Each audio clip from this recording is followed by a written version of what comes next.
구약성경 창세기 9장 1절부터 17절입니다. 오늘은 하늘에 걸린 사랑이라는 제목으로 말씀을 나누려고 합니다. 잠깐 기도하겠습니다. 하나님, 오늘도 우리가 또 하나님의 말씀을 묵상할 때 우리를 향하신 하나님의 마음을 알고 하나님의 뜻을 깨닫고 하나님이 기대하시는 삶을 살아낼 수 있도록 우리를 새롭게 하여 주시옵소서. 부탁하며 예수님의 이름으로 기도하옵나이다. 아멘. 뉴질랜드는 지상 낙원이라고 보통 불리웁니다. 왜냐하면 뉴질랜드에 가면 모든 먹을 것들이 풍성하기 때문이에요. 그런데 재밌는 건 뉴질랜드에 세상에서 날개를 포기한 새들이 몇 종이 있습니다. 물론 날지 않는 새들은 많습니다. 펭귄처럼. 뉴질랜드 안에 26종 정도 되고 하와이는 23종 정도 된다 이런 얘기를 하는데, 그 중에서도 날개를 포기한 새가 한 5종 정도 뉴질랜드에 있는데, 그 중에 카카포라고 하는 새가 하나 있어요. 카카포. 이름도 재밌죠? 근데 이 새는 세상에서 가장 뚱뚱하고 가장 무거운 새라고 그래요. 가장 뚱뚱하고 가장 무거운 새예요. 근데 날기를 포기한 새예요. 날개는 있는데 날지를 않습니다. 그래서 동물학자인 마크 카워다이는 이렇게 얘기했어요. 최초의 인간이 고개를 들어 하늘을 본 순간부터 거의 모든 인류가 열망했던 그것을 이 동물은 포기했다. 무슨 얘기예요? 우리가 하늘을 보는 이유는 단지 하늘을 보는 것 때문에 보는 게 아니거든요. 근데 이 새는 그걸 포기했다는 거예요. 즉 날려고 하는 모든 것을 다 포기했다는 거예요. 왜냐하면 아까도 얘기했지만 뉴질랜드는 그 당시 옛날 얘기에 카카포가 살던 시대에는 천적이 없어요. 그 섬에는 천적들이 없어요. 뿐만 아니라 모든 나무에 과일이 주렁주렁 열려있기 때문에 먹을거리가 너무너무 풍족하다는 거예요. 그러니까 힘써서 막 날개지며 포부덕거리면서 먹이를 찾아 돌아다닐 이유가 없는 거예요. 그냥 뚱뚱한 몸을 가지고 그냥 나무 한번 흔들면 그냥 과일이 뚝뚝 떨어진다는 거예요. 그걸 주워 먹고 살게 된다는 거죠. 그러니까 자기에게는 뭐가 없어요? 세상이 너무 평화로우니까 방어 능력, 야생 능력이 없는 거예요. 그래서 많은 카카포들이 뚱뚱하게 살았는데 어느 순간부터 이 새들이 갑자기 멸종위기에 놓이게 됐습니다. 이유는 뭐냐면 그 뉴질랜드에 인간의 발자국이 들어오고 인간들이 살기 시작하면서 통통하네 잡아먹기 시작했다는 거예요. 인간들이 데려온 고양이들이 또 종을 이루어가지고 고양이들이 번식하면서 고양이들이 또 잡아먹어요. 날지 않는 새니까 쫓아가서 잡아먹는 거예요. 또 주머니 쥐라고 그래서 저 육지에서 올라온 쥐들이 이 배를 타고 따라 들어와서 뉴질랜드에 상륙한 거예요. 그래서 이 쥐들이 날지 않는 이 새를 쫓아다니면서 그 새를 뜯어먹는 거예요. 순식간에 카카포가 결국은 멸종위기에 처하게 됐다는 거예요. 그러니까 옛날에는 사람들이 막 카카포를 잡아먹으면서 아우 맛있어 이랬는데 지금은 뭐를 하고 있느냐, 카카포를 생존을 살려내기 위해서 고양이를 총으로 쏴서 죽이고 주머니 쥐들을 쏴서 죽이고 잡고 있다는 얘기를 하고 있다는 거예요. 얼마나 우스운 얘기입니까? 이 이야기 중에 재밌는 거 하나는 뭐냐, 인간이 우매하다는 거예요.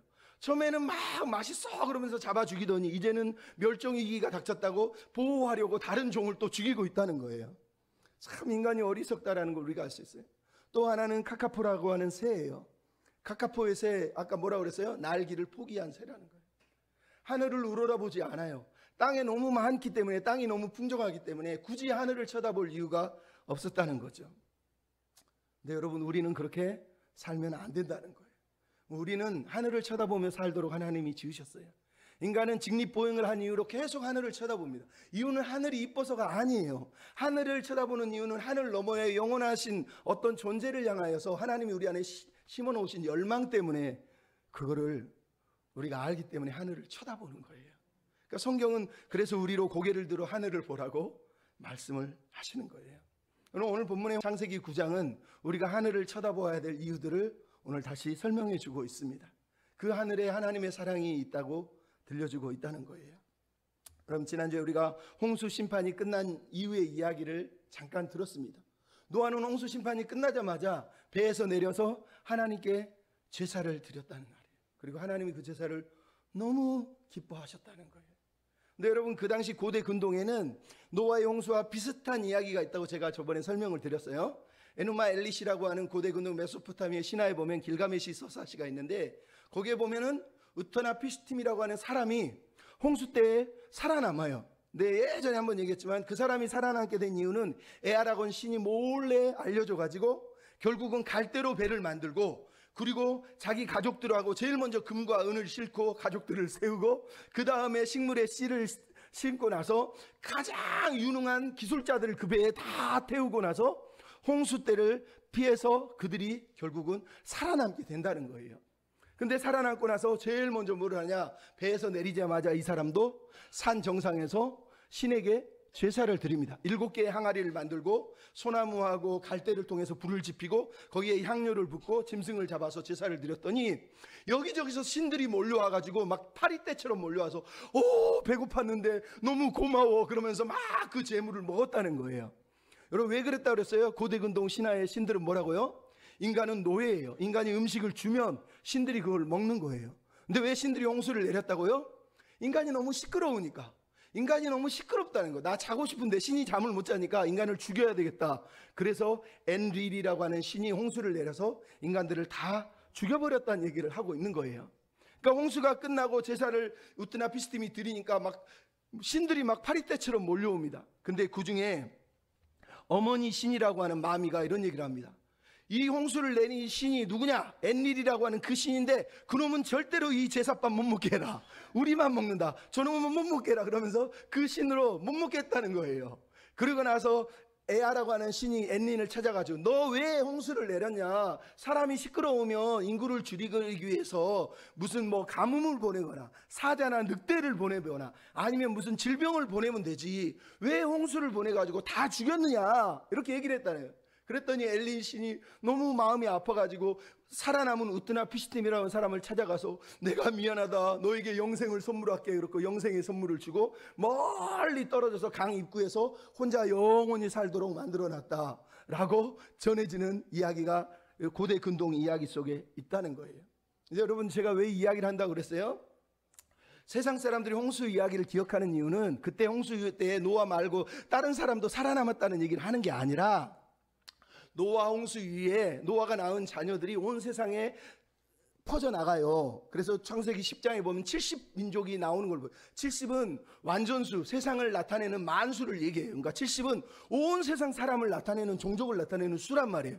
근데 그 종족 중에 하나님을 믿는 사람이 있어요? 안 믿는 사람이 더 많단 말이에요. 왜? 여러분 한 세대도 안 돼요. 노아의 아들인 함이 죄를 짓고 함의 아들인 가나안이 저주를 받는 게 딱 한 세대 두 세대만이에요. 그러니까 무슨 뭐 몇백 년이 흐르고 나서 하나님을 잊어버려서 죄를 지은 게 아니라 구원을 받았는데도 함은 노아의 아들인데 바로 하나님을 반역하고 하나님을 멀리했다는 걸 알 수 있단 말이에요. 그러니까 사람들 기억 속에 있는 홍수 이야기는 고대 근동의 홍수 이야기들이 있는 이유는 다 똑같아요. 뭐 고대 근동의 왕들이 자기 왕권을 정당화하기 위해서 신하를 만들어서 신의 아들인 왕에게 권력을 줬다. 우리 신의 아들인 우리가 너희들을 압제해도 되고 빼앗아도 되고 하는 권력을 정당화하기 위해서 그 신하들을 만들었단 말이에요. 그러니까 그 신하들 속에 나오는 신은 그렇게 가짜라는 걸 알 수 있어요. 왜? 그 신이 배고파가지고 재물을 드리니까 막 행복해가지고 막 파리떼처럼 몰려왔다고 얘기하고 있지 않습니까? 그런 얘기가 어딨냐고요. 근데 성경은 뭐라고요? 하나님은 노아의 제사를 받자마자 너무너무 기뻐하시면서 뭐라고요? 내가 다시는 이 땅에 홍수를 내리지 않을 거야 라고 했다는 거예요.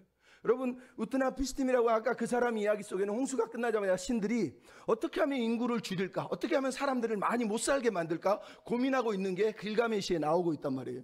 근데 우리 하나님은 오늘 성경에 뭐라고 그래요? 어떻게 하면 인구를 줄일까가 아니라 어떻게 하면 사람들이 많이 살게 할까를 고민하고 있다고 성경이 우리에게 들려주고 있잖아요. 그러니까 이게 성경이에요. 성경. 하나님이 어떤 분인지 여러분이 그래서 오해하면 안 돼요. 하나님은 우리가 제사를 안 드려서 기분 나쁘거나 무슨 뭐 재물을 안 드려서 막 배가 고파가지고 재물 좀 드려달라 이런 분이 아니세요. 노아의 예배를 하나님이 기뻐하는 이유는 딱 하나예요. 노아가 죽음에서 건전받은 그것 때문에 감사해서 드린 예배가 진짜 예배였기 때문이에요. 하나는. 여러분 여기에 군대 갔다 온 사람 다 있는데 안 갔다 온 사람도 있지만 군대 가면 여러분 논산훈련소에서 교육을 받았고 나중에 춘천의 백이보충대라는 곳에서 또 교육을 받고 그다음에 인제에 가서 자대에서 또 군사훈련을 받고 그리고 자대에 배치돼. 여러분 그 훈련을 받을 때 얼마나 힘겨운지 몰라요. 얼마나 힘겨운지 몰라요. 그 힘겨운데 일주일 되면 딱 주일날 되면 교회 갈 사람 나와 그러고 줄을 딱 쓰면 막 뛰어나가요. 막 어떨 때는 위에 있는 저기 고참들이 눈치를 주면서 이 자식 어디 빠져가지고 교회 가려고 그러고 막 이런다고요. 그래도 교회를 가요. 그럼 그날 교회에서 드리는 예배가 얼마나 행복한 예배인 줄 아세요? 그 막 지겹도록 훈련받고 일주일 내내 욕먹고 얼차려 받고 나서 교회 가서 드리는 예배 너무너무 행복해요. 그날 설교는 세상에서 제일 멋진 설교예요. 내용은 하나도 기억이 안 나지만, 무슨 말 했는지도 모르겠지만 최고의 설교를 들었어요. 그날 드린 찬양은 가장 아름다운 찬양이에요. 기억도 안 나 무슨 노래였는지. 그냥 거기 앉아있는 게 너무 행복한 거예요. 왜? 이 긴 고난을 통과해서 하나님 앞에 서 있는 자체가, 그냥 하나님께 가 있는 그거 자체가 나는 복받은 사람이라는 거예요. 내가 뭘 누렸어요? 누가 뭐 나한테 훈련을 빼줬어요? 아니면 뭐 나한테 화병에서 장교 만들어줬어요? 아니요. 고난은, 고통은 여전히 계속되지만 교회 가서 앉아있으면 그냥 행복한 거예요. 여러분, 그게 어떤 면에서 진짜 예배자의 마음일 수 있어요. 여러분, 그런 마음으로 노아가 하나님 앞에 그 긴 시간 모든 것이 다 파괴되고 없는 순간 그 고난을 지나와서 처음으로 하나님께 드렸을 때 노아의 마음이 어떻겠어요? 하나님 너무 감사해요. 너무 감사해요. 노아가 거기서 막 기도하면서 하나님 나 부자 되게 해주시고 잘 되게 해주시고 돈 많이 주시고 그런 기도 합니까? 세상에 그런 기도가 어디 있어요? 나를 살려주시다니, 나를 구해주시다니, 내 생명도 다 드릴게요. 여러분, 그게 정상 아니겠어요? 노아가 그렇게 예배를 드린 거예요. 그래서 하나님이 기뻐하신 거고, 나아가서 뭐라 그랬다고요? 다시는 사람 때문에 죄 많은 인간들을 벌하기 위해서 홍수를 보내지 않겠다. 즉 하나님은 인간을 구원할 방책을 이미 예비하셨지만 이제 점진적이라고 해요. 조금씩 그것을 보여주시면서 장차 오실 예수 그리스도의 희생 제물을 예표하는 이야기가 지난번에 나왔단 말이에요.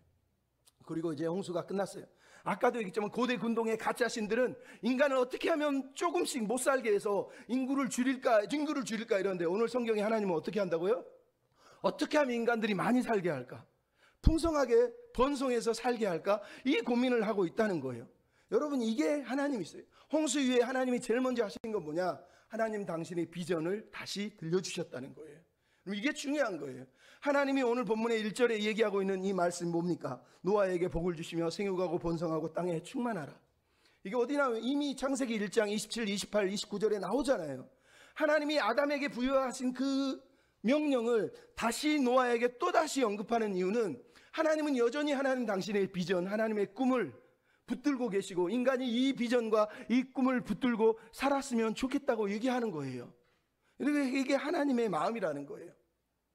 근데 여러분, 이 인간에게 주신 사명이 어떤 상황에서 들려지는 거예요? 죄가 해결되지 않은 상황에서도 하나님의 비전은 변하지 않았다는 거예요. 여러분, 아까도 얘기했죠. 인간은 어렸을 때 악해요. 노아가 의인이지만 지금 노아 자체가 의인인가요? 아니란 말이에요. 하나님이 은혜로 구원해 주셨기 때문에 노아는 지금 은혜를 입은 사람으로 하나님 앞에 서 있어요. 즉 노아가 시작하는 세상은, 하나님이 세상을 깨끗하게 하셨지만 여전히 인간 안에 있는 죄성은 남아있는 상태예요. 그러니까 죄악의 상황 그대로 있는 상태지만 거기에 하나님이 다시 한번 당신의 비전, 당신의 말씀을 들려주고 있는 것을 우리가 보게 된다는 거예요. 이게 무슨 얘기예요? 하나님은 죄를 지었음에도 당신의 비전을 버리지 않는, 우리가 연약할지라도 하나님의 꿈은 버리지 않는다는 거예요. 그러니까 여러분, 우리는 하나님의 꿈, 하나님의 비전을 늘 붙들고 살려고 애써야 돼요. 여러분, 성경을 그렇게 배워야 돼요. 교회 다니면서 제가 어저께 어떤 분 설교를 들었는데, 저쪽에 여자 목사님이에요. 이 노아 홍수 읽으면서 이렇게 얘기해요. 하나님이 노아 우손을 언약을 맺은 거 보니까 하나님 우리 우손도 다 책임져 준다 그랬다. 하나님은 보호해 주신다 그랬다. 하나님만 잘 믿어라. 이렇게 설교를 하더라고요. 여러분, 성경이 그렇게 얘기하는 게 아니지 않나요? 근데 세상의 성경을 그렇게 얘기를 하고 있어요. 우리 우선 다 책임져 준다 그랬으니까 당신이 믿음만 잘 지키면 된다는 거예요. 그럼 그거는 성경을 개인주의적으로 적용하는 거고요. 성경을 그렇게 읽으면 안 된다고요. 성경이 무슨 말씀을 하시는지 먼저 하나님의 눈으로, 하나님의 마음으로 읽고 배운 다음에 그 다음에 나한테 적용하는 거예요.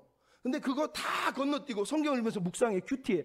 번성하라, 나도 번성하고 축복받겠네. 하나님의 복은 나도 잘되고 많이 갖는 거네. 그럼 그게 가짜라는 거예요. 그런 묵상을 하면 안 되는 거예요. 오늘 성경이 말하는 게 뭐예요? 하나님은 창세기 1장의 그 복을 여전히 부여하시면서 인간으로 하여금 하나님의 꿈, 하나님의 비전을 붙들고 하나님이 원하는 삶을 좀 살라고 얘기를 하시지 않습니까? 그게 하나님의 마음이에요. 그래서 첫 번째가 뭐라고요? 말씀하셨다는 거예요. 하나님이 제일 먼저 하신 게 뭐예요? 말씀하신 거예요. 창세기 1장은 말씀으로 세상을 창조한 것처럼 새로운 세상을 시작하시면서 하나님은 또다시 말씀을 시작하시고 계시잖아요. 복을 주어. 여러분, 복을 주어. 저번에도 얘기했죠. 복을 줬다는 게 뭐예요? 생육하고 번성하고 충만하라. 이 말은 지금 생육하고 번성하고 충만하지 않아요. 근데 이미 복을 줬다고 말하잖아요. 저번에도 얘기했죠. 창세기 설명할 때 복은요, 하나님이 만들어서 뚝 던져주는 게 아니에요. 나 부동산 생겼으니 복 받았네. 나 건강해졌으니 복 받았네? 나 하나님이 10억 주셨으니 복 받았네? 그럼 그게 복이 아니라니까요. 오늘 본문이 뭐라고 그래요? 여호와가 말씀하시면서 복을 주었대요. 그리고 생육하고 번성하고 충만하라는, 이 복은 하나님의 꿈, 하나님의 비전, 하나님의 계획을 이루어갈 수 있는 그 존재, 그 상태의 사람을 향하여서 허락하시는 복이라는 걸 알 수 있어요. 무슨 복이에요? 말씀을 듣고 있는 복이에요. 여러분, 노아에게 지금 복을 준 거예요. 생물에게 아니라 노아에게 줬어요. 왜요? 노아는 지금 하나님 말씀을 듣고 있잖아요. 시편 1편이 뭐라고요? 복 있는 사람은, 그리고 여호와의 말씀을 주야로 묵상하는 자로다. 여러분, 복 있는 사람이라는 건 뭘 만들어진 걸 내가 받는 사람이라는 게 아니에요. 내가 하나님 말씀을 들은 사람이라는 거예요. 복 있는 사람은 말씀을 들은 사람이에요. 그 말씀을 들어서 말씀을 통해서 하나님의 꿈이 뭔지, 하나님의 비전이 뭔지, 하나님 뭘 원하시는지를 깨달은 사람이 복 있는 사람이에요. 그 복은 장차 하나님이 원하는 상태로 만들어가기 위해서 나에게 주시는 하나님의 용기요, 격려요, 위로란 말이에요. 그리고 나서 생육하고 번성하고 땅에 충만하기를 하나님이 바라신다고 말씀하시잖아요. 여러분, 노아는 두 번째 아담이라고 그래서 말하는 거예요. 하나님이 첫 아담에게 하신 말씀을 그대로 두 번째 노아에게 하시는 이유는 노아가 성경적으로는 두 번째 아담인 거예요. 전체적인 신학적으로는 예수님이 두 번째 아담이지만 그렇게 말씀을 하시잖아요. 근데 여러분, 이게 왜 중요해요? 왜 창세기 1장에 보면 식물과 기는 것과 동물들에게 생육하고 번성하고 충만해라, 그리고 인간에게 생육하고 번성하고 충만해라 그랬는데 왜 오늘 본문에서는 인간들에게만 생육하고 번성하고 충만하라고 그러죠? 봤잖아요. 식물들은 씨 뿌리면 자라고, 나무들은 자라고, 동물들은 알아서 살아요. 근데 인간은 뭐를 했다고요? 번성하고 충만하라고 그랬는데 뭘 했어요? 가인이 그냥 처음부터 자기 아우를 때려 죽였어요. 그 다음에 라멕이 사람을, 지나가는 애를 두드려 패서 죽이고 피를 흘리고, 그때부터 하나님의 아들이라고 하는 어떤 세력들이 사람의 딸과 결혼하면서 엄청난 네피림이 나오면서 사람을 폭력으로 죽이고, 홍수 이유가 뭐라고 그랬어요? 인간의 부패함과 폭력이라는 거. 부패함은 저번에도 말했지만 하나님 만든 세상을 망가뜨리는 걸 부패하다는 뜻이, 망가뜨린다는 뜻이에요. 하나님이 만들어온 세상을 동물은 가만히 있고 식물도 가만히 있고 다 가만히 있는데 인간만 악해가지고 그걸 깨뜨리고 망가뜨렸단 말이에요. 그리고 폭력적이라는 거예요. 하마스라는 단어, 여러분 저기 하마스 요즘 전쟁하잖아요. 그 하마스가 히브리어로, 하마스가 한글로 폭력이에요. 폭력 집단이에요. 그래서 하마스를 무장 집단이라고 말하는 이유가 거기 있는 거예요. 인간이 하마스, 폭력적이었기 때문에 하나님이 홍수를 보낼 수밖에 없었다고 얘기하는 거예요. 그러니까 왜 인간에게 다시 생육하고 번성하고 충만하라고 그래요? 다시 살육하지 말고, 다시 폭력 저지르지 말고, 다시 남 죽이지 말고 니네들끼리 잘 살아서 인류가 번성해지는 거, 나 그걸 원한다는 거예요. 그걸 하나님이 기대한다고 오늘 본문이 말씀하시는 거예요.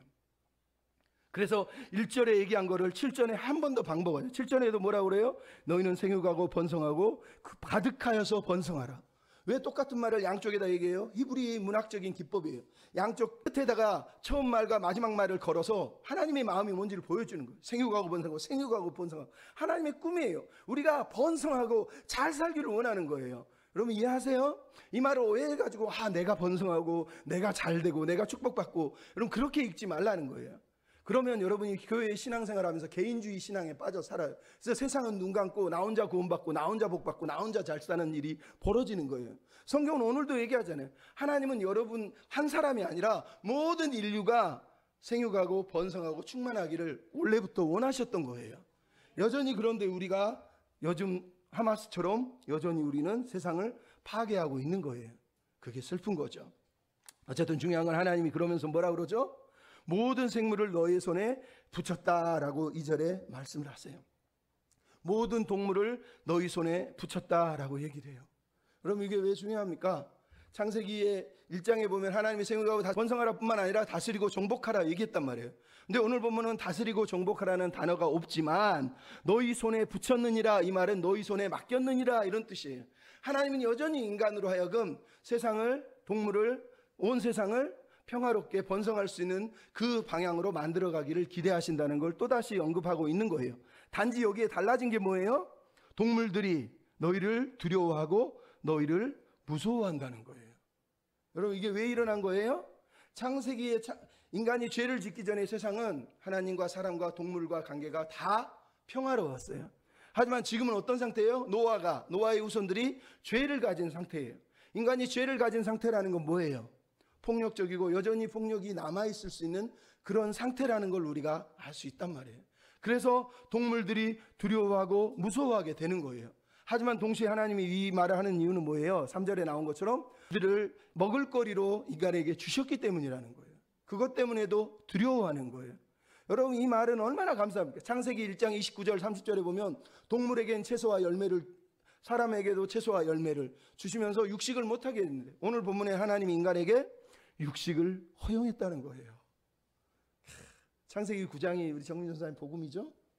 얼마나 좋아. 고기를 구워 먹을 수 있고, 얼마나 좋냐고. 내가 원하는 삼겹살, 치킨, 아우, 이거 없었으면 우리는 아무것도 못 먹고 그냥 오늘도 그냥 푸성기만 먹고, 그죠? 야채만 먹고, 그게 더 건강할지 몰라요, 성경적으로. 하나님 이렇게 먹게 하셨다는 거예요. 그럼 이게 뭐예요? 하나님의 마음이잖아요. 하나님이 여전히 창세기 1장에도 먹을거리를 주셨지만 오늘 본문에도 여전히 하나님은 인간에게 먹을거리를 제공하시고 계시는 걸 우리가 보는 거예요. 그러니까 먹고 사는 건 내가 제공했으니 너는 나를 의지하고 내가 원하는 꿈을 꾸며 살면 안 되겠니? 사실은 하나님이 이런 마음을 우리에게 들려주고 계시단 말이에요. 그래서 여러분, 감사해야 돼요. 내가 먹을 수 있는 은혜를 주시다니 얼마나 감사합니까? 여러분, 원래 아담과 하와를 만드셨을 때는 동물과 인간이 적대적이지 않았어요. 근데 지금은 적대적이잖아요. 왜 적대적이에요? 이 말은 하나는 인간이 동물을 어떤 종류는 손에 붙였기 때문에 길들이는 존재로 만들 수 있지만 어떤 존재는 잡아먹을 수 있는 존재로 만들었다는 거예요. 그래서 어떤 존재들은 무서워서 도망가요. 근데 어떤 존재들은 길들여 놨기 때문에 오히려 사람에게 가까이 따르는 일이 벌어지는 거예요. 중요한 건 길들이는 거는 잡아먹으면 안 되고 도망가는 건 잡아먹으면 된다고 돼 있는 거예요? 그 뜻이 아니에요. 하나님이 먹을 거리로 준 거예요. 근데 우리가 어떤 건 길들이면서 이건 잡아먹으면 안 돼 그러고 우리끼리 만들어 놓은 거지. 여러분, 어떤 사람이 한국은 야만인이래. 왜 개 잡아먹는다고? 이렇게 말 같은 소리를 해야지. 맞습니까? 그럼 저 영국인들, 미국인들 뭐 하는 줄 아세요? 산속에 들어가서 멸종해가는 애들 쫓아가지고 사냥해서 죽이고 그 자리에서 피 막 마시면서 그렇게 멸종시켜가는 사람들이 그 사람들이에요. 우리나라 사람들이 총 들고 짐승 죽이러 쫓아다니는 사람이 몇 명이나 있어요. 오히려 그놈들은 더 나쁜 짓을 해요. 그러면서 고작 개 한 마리 똥개 잡아먹으면 안 된다고, 잡아먹냐 안 잡먹냐 이런 얘기를 하는 게 아니에요. 인간이 얼마나 어리석은 논쟁을 하고 있냐는 거예요. 정말로 안타까운 거죠. 중요한 건 어쨌든 하나님이 먹을 거를 공급하셨다는 거예요. 근데 뭘 금지했어요? 모든 것을 허용하셨지만 4절에 보면 생명되는 피채 먹지 말라는 거예요. 여러분, 이게 무슨 말이에요? 히브리어를 그대로 읽으면 아크바자르 버나프쇼, 여기 버나프라는 거는 네페시를 말하는 버네페시 이런 뜻이에요. 즉 살아있는 채로 피를 먹으면 안 된다는 거예요. 살아있는 상태에 그 피를 빼서 쭉 빨아 먹으면 안 된다는 얘기를 하는 거예요. 물론 어떤 사람이 이걸 가지고 죽은 피도 먹으면 안 돼 뭐 이런 얘기를 하지만 본문은 정확하게 살아있는 상태에서 그 피를 먹으면 안 된다는 얘기를 사실은 하고 있는 거예요. 그러니까 성경에서 피를 언급하고 피를 먹지 말라고 하는 이유가 뭐예요? 성경은 이미 오늘 본문도 얘기하고 레위기 17장 11절에도 육체의 생명이 피에 있기 때문이라, 히브리서 9장 22절에도 피 흘림이 없은즉 죄사함을 받을 수 없기 때문이라는 얘기를 하면서 이 피 금지 이유가 하나는 제사 때문이라는 걸 알 수 있어요. 왜 피를 먹지 말라고 그래요? 짐승이나 사람을 얘기하죠. 짐승을 얘기할 때는 그 짐승이 결국 우리를 대신해서 피를 흘릴 것이고 하나님이 그 피를 볼 것이기 때문에 내 대신 죽은 존재를 기억하게 하시려고 그 피를 먹지 말라고 했다는 걸 우리가 알 수 있단 말이에요. 또 하나는 사람이에요. 왜 사람은 피를 마시면 안 돼요? 이 말은 피를 마신다는 게 아니라 무슨 얘기예요? 6절에 5절에 사람을 죽이면 안 된다는 뜻이에요. 동물은 죽여서 피를 마시지 않아야 된다는 것은 우리가 장차 그 동물을 통해서 제물을 드리고 우리를 대속할 제물을 예고하기 위해서 이 얘기를 하는 거라면 사람 또한 마찬가지로 사람은 죽이면 안 돼요. 왜? 사람은 하나님의 형상이니까. 오늘 6절에 얘기하는 거예요.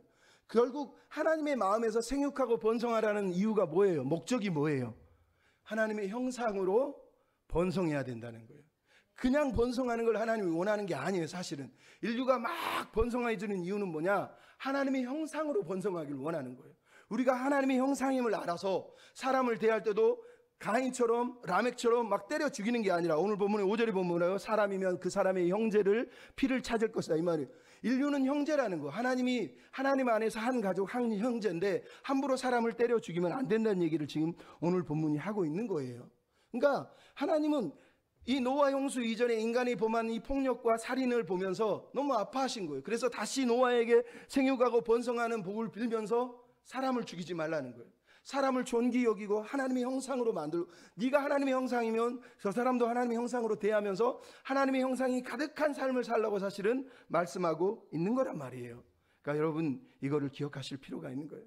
5절에 보면 그 생명을 찾으리라, 이 단어가 다라시라 그래서 계산하다는 거예요. 계산한다는 거. 무려 3번이나 얘기해. 하나님이 찾으리니 찾으리니, 즉 하나님은 계산하실 거라는 거예요. 이 말은 사형제도를 옹호하고 있는 게 아니에요. 이게 오늘 본문이 사형을 말하는지 안 하는지 우리는 몰라요. 피 흘린 사람이 그 피를 흘릴 것이라는 걸 몰라요. 왜 무슨 뜻인지. 하지만 5절은 정확하게 얘기해요. 그 피의 생명을 찾을 것이다. 누가 찾아요? 하나님이 찾는다는 거예요. 이 말의 핵심은 결국은 똑같아요. 하나님은 생명의 주권자세요. 우리가 생명의 주권자가 아니라는 거예요. 그러니까 살인을 한다는 건 내가 생명의 주인이고 내가 하나님이라고, 내가 신이라고 스스로 자기를 주장하는 거하고 똑같은, 우상숭배하고 똑같다는 거예요. 그래서 하나님이 사람을 죽이지 말라고 하는 이유는 너는 인간이야, 교만하면 안 돼, 인간답게 살아야 돼 라는 걸 강조하기 위해서 이 말씀을 하셨다는 거예요. 중요한 건 오늘 말씀에서 핵심은 우리가 하나님의 형상이라는 걸 잊어버리면 안 된다는 거예요. 하나님의 형상으로 서로를 섬기고 하나님의 형상으로 서로를 위해서 나아가라는 거예요. 가인이 물었잖아요. 내가 내 하루를 지키는 자입니까? 하나님이 오늘 본문에 대답하신 거예요. 그래, 지키는 자다. 여러분 말하는 거예요. 내가 내 형제를, 여기서 말하는 형제를 우리 모든 인류를 말하는 거예요. 내가 형제를 지키는 자입니까 하나님? 그래, 네가 지키는 거 맞아. 왜? 하나님의 형상이니까. 이렇게 말씀하시는 거예요. 그러므로 우리는 오늘 본문을 읽으면서 우리가 하나님의 비전을 붙들고 살고 하나님의 형상으로서 살아내는 것이 하나님의 비전을 이루는 가장 핵심적이라는 걸 우리가 잊어버리면 안 된다는 거예요. 두 번째, 하나님은 언약을 세우시는 하나님이라는 걸 우리가 알 수 있어요. 오늘 본문에 하나님은 언약을 세우세요. 7절부터 11절. 내가 내 언약을 세울 것이다. 여기서 나오는 단어가 내 언약이라는 게 너무 중요해요. 또 하나, 언약은 원래 언약은 계약을 세울 때는 혼자 세우나요? 서로 합의를 하는 거예요. 그런데 오늘 본문에는 언약을 세우세요. 양방이 합의하나요? 아니요. 하나님이 일방적으로 그냥 노아에게 말하는 거예요. 내가 언약을 세울게, 내가 지켜줄게, 내가 보호해줄게. 여러분 이거는 완벽하게 일방적인 언약이라는 걸 알 수 있어요. 하나님이 하나님 스스로 마음의 결심을 하고 내가 너와 언약을 세워서 내가 다시는 홍수가 없도록 하고 네 후손과 네 자녀들이 번성할 수 있도록 내가 함께 해줄게. 너는 하나님의 형상으로서만 살아주면 돼 라는 마음으로 언약을 세웠다고 오늘 본문이 말씀을 하고 있는 거예요. 근데 그 내용이 노아만 했어요? 아니죠. 노아와 그 가족과 동물과 생물과 모든 존재들과 함께 언약을 세웠다고 성경이 우리에게 말씀을 하고 있는 거예요. 그러니까 하나님의 언약을 아는 사람들은 자기 혼자 사는 사람이 아니에요. 함께 사는 사람. 모든 세상을 돌아볼 수 있는 마음도 사실은 가져야 되는 거예요. 막 여기저기 서로를 파괴하고 쉬운 예로 핵 폐기물 막 바다에 붓는 것처럼 이렇게 막 서로를 죽여가기 위해서 하는 것들은 하나님이 결코 기뻐하는 것은 사실은 아니라는 거예요. 하나님을 여러분 무서운 하나님으로 여기시면 안 돼요. 하나님을 믿지 않는 사람들은 하나님이 무서워요. 성경 읽으면 하나님 무섭잖아요. 막 홍수 내리고 막 죽이고. 근데 하나님을 믿는 사람들은 하나님을 만나면 어떻게 돼요? 하나님이 내 죄를 위해 나의 죄를 은혜로 덮으시고 아들을 보내시고 나 같은 사람을 살리시려고 저렇게 큰 희생을 하셨구나. 그래서 하나님을 만난 사람은 하나님 무서운 하나님이 아니라 은혜의 하나님으로 고백하는 거예요. 그래서 뭐라고 그래요? 하나님은 사랑입니다. 이렇게 말하는 거예요. 여러분 하나님은 사랑의 하나님이십니다. 마지막으로 오늘 본문의 하나님은 언약을 기억하시고 지키시는 하나님이라는 걸 성경이 들려주고 있어요. 오늘 본문의 하나님은 언약의 증거를 주겠다 하고 12절, 13절, 17절에 얘기하고 있어요. 성경에서 하나님이 언약을 지키겠다고 증표로 주는 게 있어요. 하나는 안식일이에요. 안식일은 하나님이 증표예요. 하나님이 인간에게 안식을 주시려는 하나님의 의지예요. 할례, 하나님의 백성을 내 백성으로 삼겠다고 하는 하나님의 증표가 할례예요. 또 하나가 오늘 본문에 나오는 무지개. 구약에는 3가지 증표가 있는 거예요. 안식일, 할례, 무지개. 이 모든 3가지의 증표의 이유는 하나님이 스스로 증표를 주셔서, 물론 할례는 사람의 몸에 새긴 거지만 하나님이 함께 하시고 하나님이 붙들어 주실 것이라고 하는 그런 하나님의 결심을 담은 게 바로 이 언약의 증표라는 거예요. 이 증표가 뭐였어요? 무지개였다는 거예요. 무지개. 내가 구름 속에 무지개를 두었나니 구름이 덮일 때, 구름이 몰려올 때에 내 무지개를 기억할 거야 라고 하나님이 말씀하신다는 거예요. 여기서 재밌는 게 뭐예요? 왜 무지개가 중요해요? 구름이 일어난대요. 오늘 본문에 보면 막 구름이 일어난대요. 여러분 트라우마가 뭔지 아시잖아요. 노아는 40일 동안 내린 비로 1년 10일 동안 물속에 잠겨서 살았던 사람이에요. 그 사람이 하늘에 조그만 구름만 뜨면 무슨 일이 벌어지겠어? 아이고 또 비 오면 나 죽겠네. 아이고 비 오면 나 죽겠네. 이러지 않겠어요? 상처받은 사람은 항상 트리거가 있어요. 그래서 그 트리거는 아무것도 아닌데 그거 하나 뚝 건드리면 그냥 와르르 무너지는 거예요. 그래서 우울증 걸리거나 상처 입은 사람은 그 상처 하나 때문에 무너지는 거란 말이에요. 그러니까 노아가 구름을 보면 구름이 막 시커멓게 몰려오면 아이고 우리 또 죽는구나. 그게 트라우마라. 트라우마. 근데 하나님이 이런 노아를 기억하셔서 뭐라고요? 구름이 일어나면 그때 내 무지개가 뜬다는 거예요. 구름이 일어나면 하나님이 무지개를 띄우셔서 내가 여전히 기억하고 있어. 내가 여전히 기억하고 있어. 이렇게 말씀한다는 거예요. 또 하나는 무지개가 뜰 때 이전에 뭐가 있다고요? 구름이 일어난다는 거예요. 그때 무지개가 뜨는 이유, 하나님이 심판이 있었다는 걸 잊지 말라는 거예요. 홍수로는 심판하지 않을 거지만 하나님은 여전히 죄된 우리 인간을 심판하실 거라는 거예요. 그러니까 구름이 뜨고 무지개가 일어날 때 과거에 하나님이 죄로 심판하셨다면 여전히 하나님은 우리의 죄를 심판하실 텐데 우리는 어떻게 살아야 될까? 그 무지개를 보면서 우리가 하나님 앞에 우리 자신을 돌아봐야 된다는 걸 사실은 강조하는 거예요. 근데 재미있는 게 뭐예요? 오늘 본문에서 기억하리니, 자칼이라고 하는 단어 8장 1절에서 하나님이 기억하사 했던 단어를 오늘 보면 15절 16절에 무려 2번이나 언급해요. 하나님이 기억하신대요. 여러분 무지개를 띄우시면서 인간에게 너 기억하라고 내가 무지개 띄운 거야, 성경이 그렇게 써 있어요? 아니요, 무지개는 하나님이 기억하시려고 띄운 거예요. 우리가 무지개를 보면서 기억하라고 띄운 게 아니라 오늘 보면 써 있잖아요. 내가 무지개를 보면 내가 기억할 거라는 거예요. 내가 내 무지개를 띄우면서 내가 너희들을 멸하지 않을 거야. 내가 무지개를 띄우면서 내가 너희들을 지켜줄 거야. 다시는 홍수로 너희를 멸하지 않을 거야 라고 얘기하는 거예요. 그래서 오늘 본문에서 주어가 뭐예요? 다 9절에 보면 내가 내 언약을, 13절은 내가 내 무지개를, 16절은 내가 보고 나 하나님이, 17절은 내가 나와. 다 내가란 말이에요. 하나님이 얼마나 강력한 의지를 가지고 내가 너희들을 홍수로는 멸하지 않을 거야. 내가 너희들을 이 언약을 세웠으니 지켜줄 거야. 영원한 언약으로 세웠다라고 12절 16절에 강조하면서 이 언약을 말씀하고 있다는 거예요. 하나님의 마음이에요. 하나님의 마음. 여러분 이 하나님의 마음이 왜 우리한테 중요할까요? 공부를 해본 사람은 구약을 좀 읽어보고 공부한 사람은 알아요. 무지개라는 영어 단어의 레인보우에서 보우는 활이라고 해요. 근데 히브리어 무지개는 히브리어 그 자체로가 캐세드라 그래서 칼이에요. 활. 캐세드라는 말은 활이라는 뜻이에요. 그러니까 무지개가 이렇게 걸려있는 모습이 뭐예요? 하늘을 향해서 하늘이 지금 걸려있는 모습하고 똑같은 거예요. 그러니까 왜 이 언약을 세우면서 하나님이 이거를 무지개 언약으로 세우실까요? 고대 근동에서 전쟁을 멈추고 왕이 평화를 누릴 때 활을 걸으면 활이 이렇게 반대로 걸려요. 그 말은 전쟁이 끝났다는 뜻이에요. 이제 평화가 임했다는 뜻이에요. 즉 하나님은 다시는 인간과 싸우지 않을 거예요. 하나님은 우리를 위해서 싸우실 거예요. 대적하고 싸우실 거고 원수하고 싸우실 거예요. 하지만 우리하고 싸우는 건 아니에요. 혹시나 우리가 싸우더라도 그것은 우리가 하나님의 사람이 되게 만들려고 싸우지 우리를 죽이려고 싸우는 게 아니에요. 야곱처럼 고집 부리고 막 띵깡 부릴 때 하나님이 그때 싸우셔서 씨름하는 이유는 우리가 하나님의 백성이 되도록 하려고 싸우는 거지 야곱을 아예 짓눌려서 멸망시키려고 하나님이 싸우신 적이 없단 말이에요. 성경이 그 얘기를 하는 거예요. 하나님은 여전히 우리를 위해서 싸우시지만 나와 싸우는 게 아니에요. 우리를 보호하시기 위해 싸우시는 거예요. 그래서 우리를 위해서 하나님 뭘 하시는 거예요? 활을 공중에 걸어놓으신 거예요. 공중에 걸어놓으신 거예요. 이 말을 거꾸로 돌려서 얘기하면 무슨 얘기예요? 내가 내 활을 나를 향해서 겨누고 있다는 거예요. 활은 땅을 향해서 겨눠야 되는데요. 지금 하나님은 활을 거꾸로 걸어놨잖아요. 이렇게 걸은 거예요. 무지개는 활이라 그랬잖아요. 하나님이 하늘을 향해서 활을 걸어놓으신 거예요. 무슨 말이에요? 내가 언약을 지키지 않으면 내가 내 목숨을 바쳐서라도 내가 죽는 한이 있더라도 이런 의미예요. 그러니까 내가 죽음을 각오하고 이 언약을 지킬 거야 라고 사실은 말씀하고 있는 거하고 똑같은 거예요. 그게 하늘에 걸려있는 무지개의 의미란 말이에요. 여러분 근데 무지개가 왜 감사해요? 이 무지개가 계시로 점진적인 계시라고 그러잖아요. 하나님의 계시가 이 구속 언약이 무지개 언약이 장차 어떻게 드러납니까? 에스겔서에 보면 이렇게 써 있어요. 그 생물들의 머리 위에 궁창이 보좌 같은 형상이 있고 보좌의 형상 위에 한 형상이 있어 사람의 모양 같더라. 그 사방의 광채의 모양은 비 오는 날 구름에 있는 무지개 같으니 여호와의 영광의 형상의 모양이더라. 에스겔서 1장 26절로 28절에 나와 있는 거예요. 영광의 형상의 모양이 무지개 같대요. 누구를 말하는 거예요? 보좌에 앉으신 예수 그리스도를 말한단 말이에요.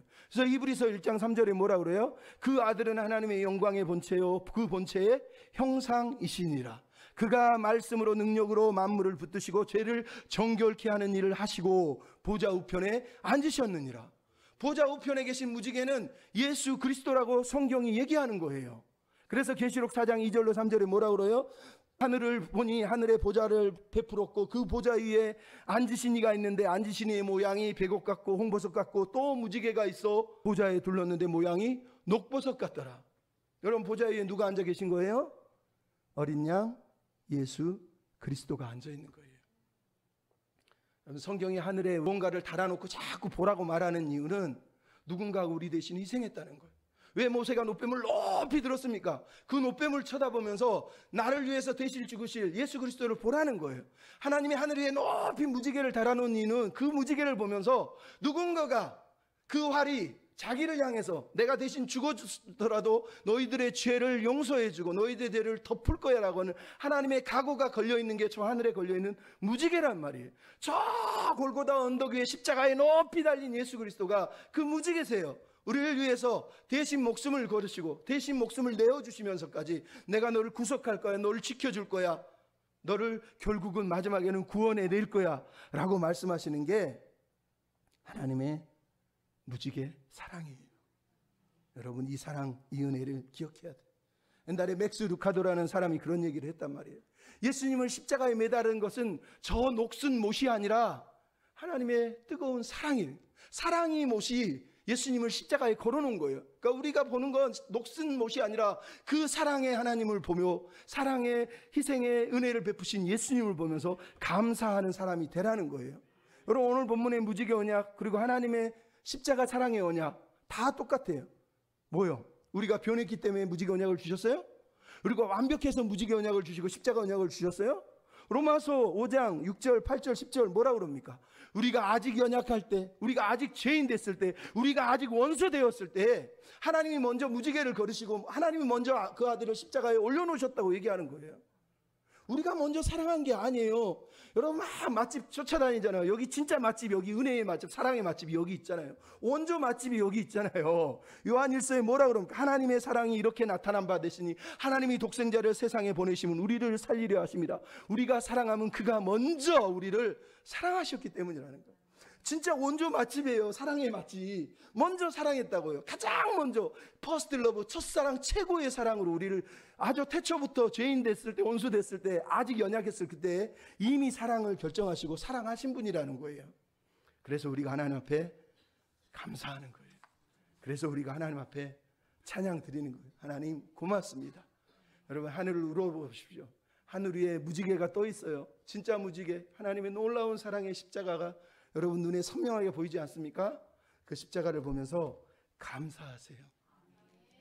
감사하면서 저 골고다 언덕 위에 높이 달린 그 십자가를 늘 의지하는 하나님 날 버리지 않고 나와 함께 하시고 하나님의 비전의 형상의 백성으로 살아내기를 기뻐하는 것을 우리가 기억하고 그 사랑 앞에 감사하는 저희가 됐으면 좋겠습니다. 아멘. 우리 바다 같은 주의 사랑 같이 찬양합시다.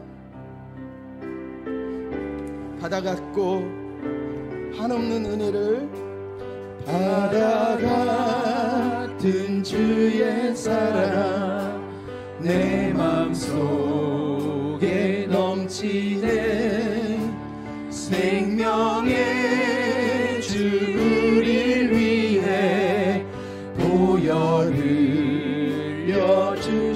흘려주셨네 영원하신 주의 사랑 어찌 우리 잊으리 생명 주신 주님만을 영원히 찬양하리 주 못 박힌 위에 생명의 문 열렸네. 깊고 넓은 은혜의 새 강과 같이 하나님의 자비하심 이 땅 위에 넘치네. 평강의 왕 주님 예수 세상 죄 구속했네. 바다 같은 주의 사랑 내 맘속에 넘치네. 생명의 주를 위해 보혈을 흘리셨네. 영원하신 주의 사랑 어찌 우리 잊으리. 생명 주신 주님만을 영원히 찬양하리. 수목 박힌 언덕 위에 생명의 문이 열렸네. 깊고 넓은 은혜의 강과 같이 우리 하나님의 자비하심을 고백합시다. 하나님의 자비하심 이 땅 위에 넘치네. 평강의 왕 주님 예수 세상 죄 구속했네. 하나님의 자비하심 이 땅 위에 넘치네. 평강의 왕 주님 우리 죄 구속했네. 우리 죄 우리 가슴에 울감으로 고백합시다. 하나님의 자비하심 이 땅 위에 넘치네. 평강의 왕 주님 우리 죄 구속했네.